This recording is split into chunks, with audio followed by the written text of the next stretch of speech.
Olá, meu nome é Nébia. Nossa aula de hoje irá abordar o assunto de ácidos e bases. Iremos trazer uma visão geral do assunto. Junto com a aula, são disponibilizadas listas de exercício abrangendo o assunto abordado.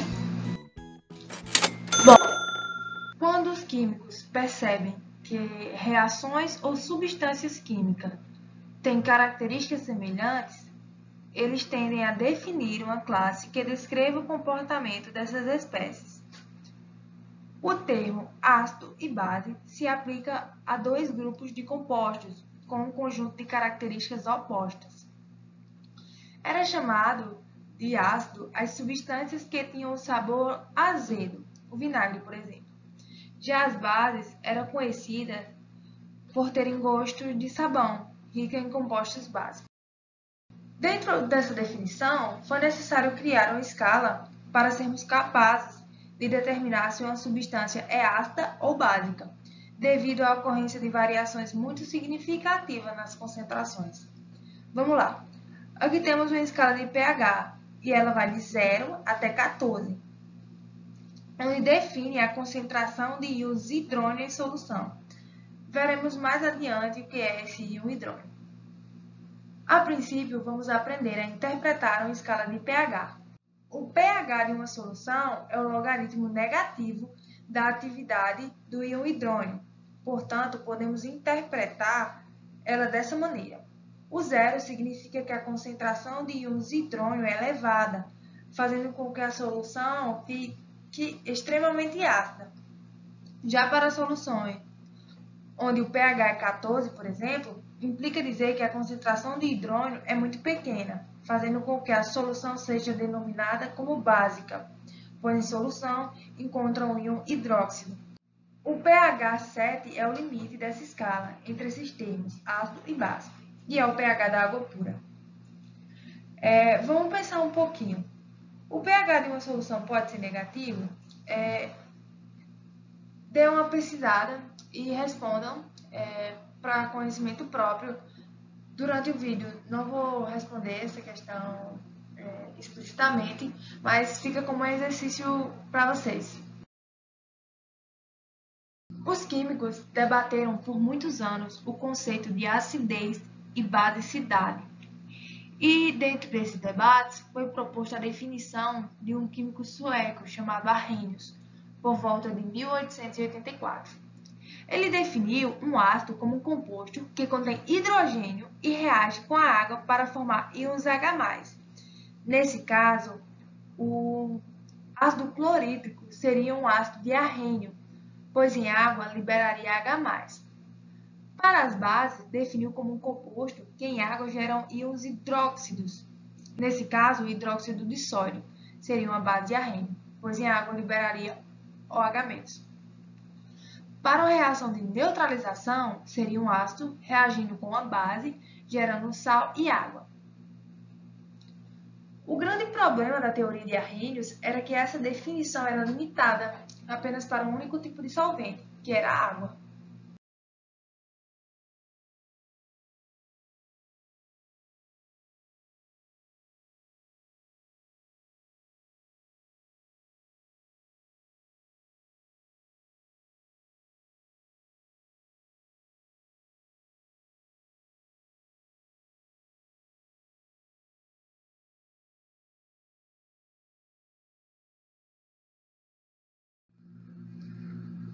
Os químicos começaram a estudar solventes diferentes da água e observaram que algumas substâncias tinham o mesmo padrão de comportamento.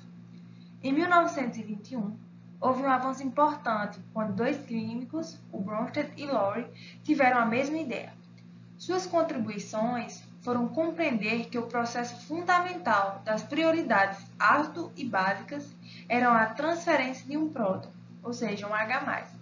Lembrando que o próton não é cedido, ele é transferido. Uma substância só se comporta como um ácido se no meio reacional houver outra substância que se comporte como uma base, no caso para receber o próton transferido. E eles sugeriram a seguinte definição. Um ácido é um doador de prótons e uma base é um aceitador de prótons. Uma reação de neutralização de Bronsted e Lowry é uma competição entre as bases pelo H+ em solução.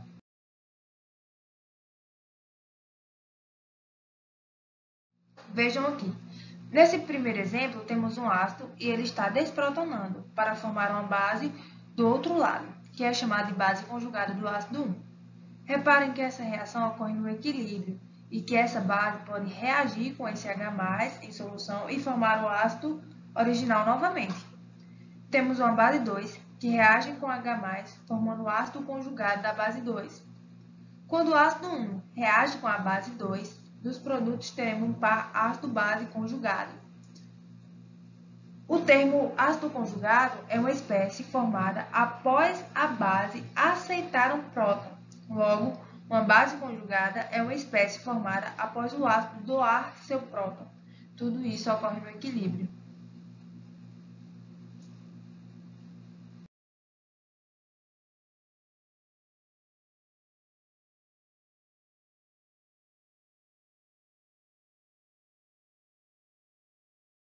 Quando temos um ácido forte, ele irá gerar uma base conjugada no outro lado da seta, certo?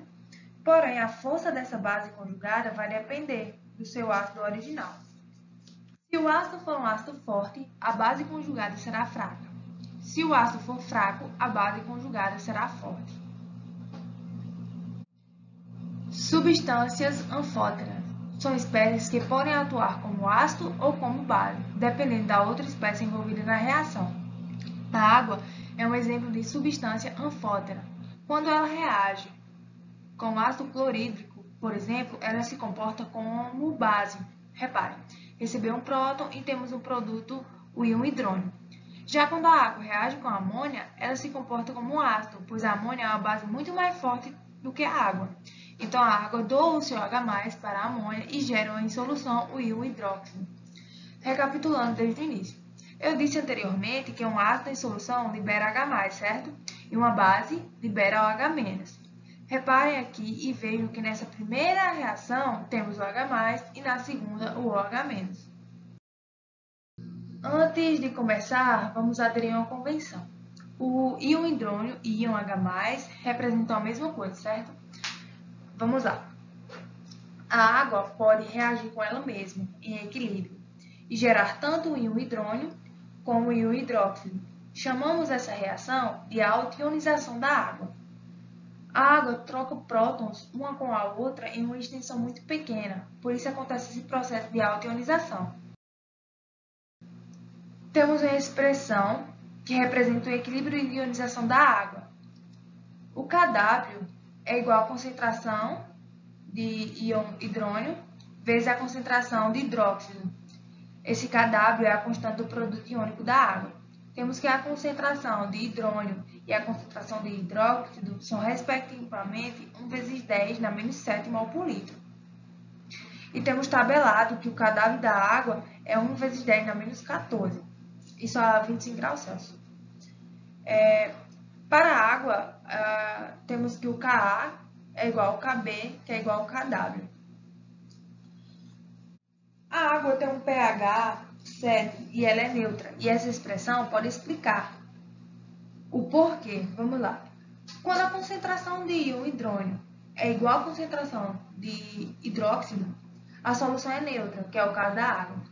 Quando a concentração de hidrônio é maior do que a concentração de hidróxido, a solução é ácida, onde o pH é menor que 7. Quando a concentração de hidrônio é menor do que a concentração de hidróxido, a solução é alcalina ou básica, e teremos um pH maior que 7. O Kw da água é 1 vezes 10 na menos 14. Quando a gente trata essa concentração em escala logarítmica, temos que o menos log de 1 vezes 10 na menos 14 dá 14. Isso ocorre porque essa concentração é o limite superior, onde a atividade iônica pode ser considerada iguais. E esse é o motivo que a faixa de pH vai de 0 a 14. Existem espécies onde o pH é acima de 14, mas são compostos muito raros. O pKw de uma solução é igual à soma do pH e do pOH. O pH de uma solução é dado pelo menos log da concentração de íons H+, E o pOH é o antilogaritmo da concentração de hidroxilas no meio. Temos uma equação genérica, onde temos um ácido qualquer que transfere o seu próton para a água, gerando um íon hidrônio e uma base conjugada. Esse Ka significa constante de acidez, e ela é medida pela concentração de hidrônio, base conjugada e o ácido em solução. O antilogaritmo da concentração de Ka fornece o nosso pKa.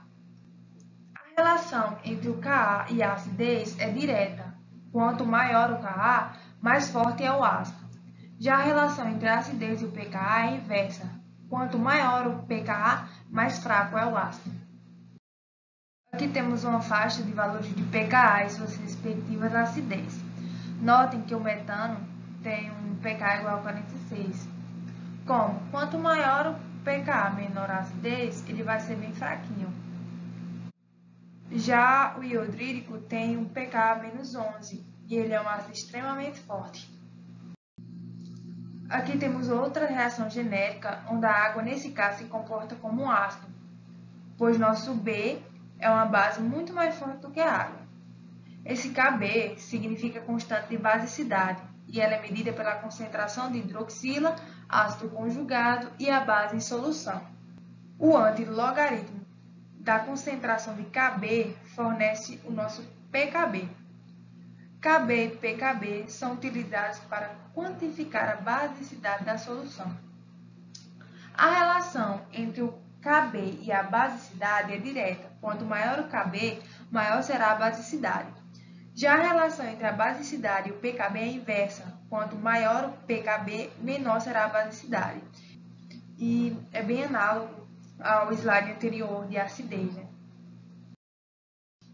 Aqui temos uma tabela com os valores de Ka em água a 25 graus Celsius. Olha aqui, o meu Ka do iodrídico é 10 elevado a 11 e o meu pKa é menos 11. Vejam aqui como a relação dessa grandeza é inversa.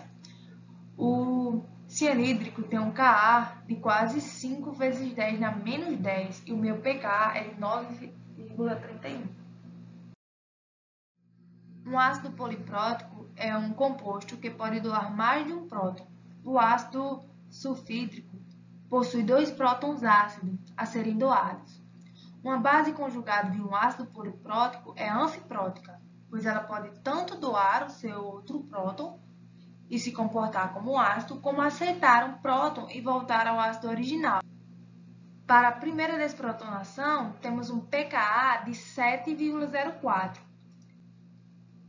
Na segunda desprotonação, temos um pKa de 19, um valor muito grande, o que implica dizer que o hidrogênio sulfeto é uma base muito fraca. Em situação que temos a amônia como solvente, repare que temos o cloreto de amônio reagindo com a amida de sódio e a amônia como solvente. Em solução, esperamos que os compostos estejam em forma aquosa, então teremos o cloreto e o sódio reagindo formando sal. Em situações como essa, você tem a autoionização do solvente. Nesse caso, teremos a amônia tanto formando seu ácido conjugado, o NH4+, como sua base conjugada, o NH2-. Quando estamos trabalhando em solvente que estão participando da reação, temos que o ácido conjugado da base deverá ser o mais forte, e a base conjugada do ácido também deverá ser o mais forte da reação. No nosso exemplo, a amônia se comporta como uma base e gera um ácido conjugado mais forte da reação, o NH4+. No caso da amônia, todo ácido mais forte é convertido em NH4+. No segundo exemplo, o solvente é o ácido perclórico. A força de um ácido ou uma base depende do solvente e que ela está sendo considerada. A amônia é um nivelador para ácidos fortes, pois ela é uma base fraca e ela aceita o próton do ácido e gera um NH4+, que é um ácido forte. No exemplo, temos duas reações onde a amônia se comporta como nivelador de ácido forte. Tanto o ácido clorídrico como o ácido etanóico são ácidos fortes, pois geram uma base conjugada fraca.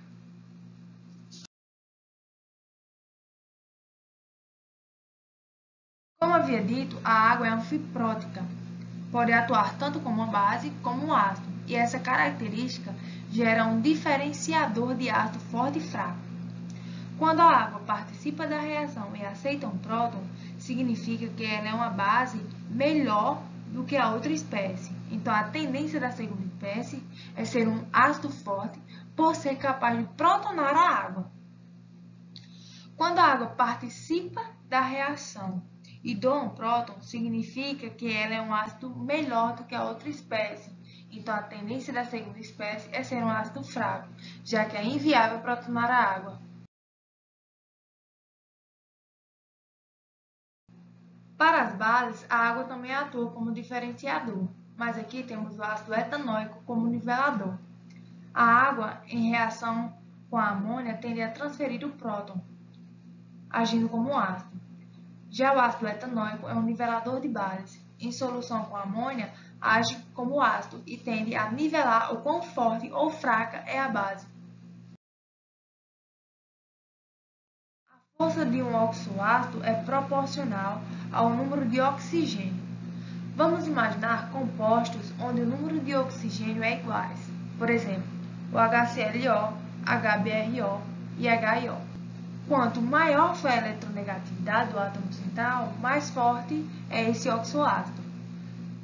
Agora, consideremos compostos onde o número de oxigênio é diferente. Por exemplo, o HClO, HClO2, HClO3 e HClO4. Percebemos que a força do oxoácido aumenta quando a quantidade de oxigênio aumenta. Isso acontece pelo fato dos átomos de oxigênio serem ligeiramente deslocados da ligação HO quando a eletronegatividade aumenta.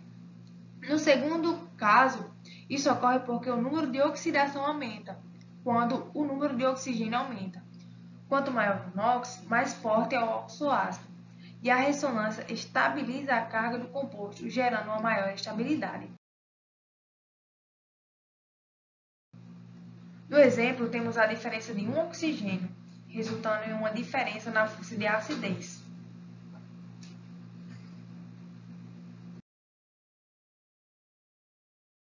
A força de um oxoácido mononuclear pode ser sistematizada pelo uso de duas regras definidas por Linus Pauling.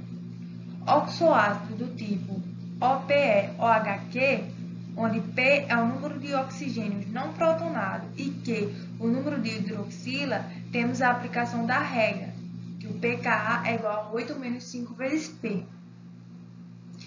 Para ácidos polipróticos, o valor de pKa aumenta em 5 unidades a cada desprotonação sucessiva. Como o ácido poliprótico possui mais de um hidrogênio ácido, a desprotonação do segundo hidrogênio é dificultada e acarreta em um pKa menor, ou seja, menos acidez. Espécies polipróticas tendem a diminuir sua acidez a cada próton perdido. Temos uma tabela com os valores teóricos e experimentais do pKa de algumas espécies. Percebam que o HClO4 é um valor de pKa baixo, ou seja, muito ácido. Já o HPO4 possui um valor de pKa grande, devido às suas duas desprotonações, que geram acidez muito baixa. Óxido básico é um óxido para o qual um próton é transferido quando se dissolve em água. O óxido de cálcio transfere um oxigênio para a água e ele forma duas hidroxilas. Tipicamente, elementos metálicos formam óxidos básicos e elementos não metálicos formam óxidos ácidos. Óxido ácido é aquele que, sobre diluição aquosa, se liga a uma molécula de água e libera um próton para a vizinhança do solvente. Pode ser definido como um óxido que reage com a base em solução aquosa. O dióxido de carbono reage com a água, dando ácido carbônico. Esse ácido carbônico reage com a água novamente e forma o bicarbonato. e transfere um próton para a água.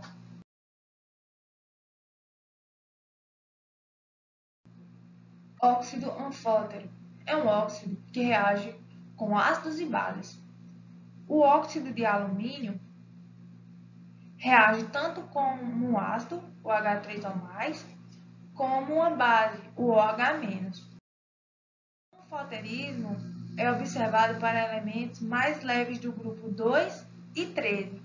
Alguns elementos do bloco D em estado de oxidações elevados, como o dióxido de titânio e o pentóxido de vanádio, e alguns elementos mais pesados do grupo 14 e 15. Aqui temos uma ilustração da tabela periódica para os anfóteros. Elementos com círculo têm os óxidos anfóteros, mesmo em seus estados de oxidação mais altos. Já os elementos com caixa têm óxidos ácidos em seus estados de oxidação mais alto e anfóteros em estado de oxidações mais baixos. Bom, gente, essa foi a nossa aula de hoje. Eu espero que tenha dado realmente um suporte sobre esse conteúdo de ácidos e bases, que é muito importante. E semana que vem temos outro vídeo abordando outros assuntos.